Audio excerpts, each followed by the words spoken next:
அஸ்ஸலாமு அலைக்கும் வரஹ்மத்துல்லாஹி வபரகாத்துஹு. தொழுது கொண்டிருக்கக்கூடிய நேரத்திலே நமக்கு உலக சிந்தனைகள் அதிகமாக வரும். அல்லாஹ்வுடைய தூதர் ஸல்லல்லாஹு அலைஹி வஸல்லம் அவர்கள் தொழுகையிலே நீங்கள் இதனை நினைத்துக் கொண்டால் உங்களுடைய தொழுகை சீராகும். அதைப்போல் அடுத்ததாக நீங்க செய்ய வேண்டிய விஷயங்களும் முறையாக செய்து கொள்ளலாம் என்று சொல்லுகின்றார்கள்.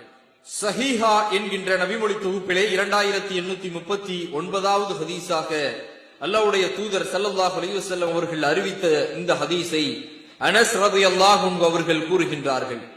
அல்லாஹ்வுடைய தூதர் ஸல்லல்லாஹு அலைஹி வஸல்லம் அவர்கள் சொன்னார்கள், உங்களுடைய தொழுகையில் மரணத்தை நினைவு கூர்வீராக. ஏனெனில் ஒரு மனிதர் தனது தொழுகையில் மரணத்தை நினைவு கூறும் போது தனது தொழுகையை முறையாக நிறைவேற்றுவதற்கு தகுந்த நிலையை அடைந்து விடுகிறார். எப்படி சொல்றாங்க? அடைந்து விடுகிறார். அந்த தொழுகையை தவிர வேறு தொழுகை தொழுவதற்கு தனக்கு வாய்ப்பில்லை. அதுவே அது கடைசியான தொழுகை, என்னுடைய வாழ்நாளில் அது கடைசியான தொழுகை என்று உங்களுடைய மரணத்தை நீங்கள் தொழுகையிலே நினைத்துக் கொள்ளுங்கள். அதற்கு பிறகு அப்படியே நீரும் தொழுவீராக செய்துவிட்டு பின்னர் வருத்தம் தெரிவிக்க வேண்டியிருக்கும் ஒவ்வொரு காரியம் குறித்தும் எச்சரிக்கையாக இருப்பீராக.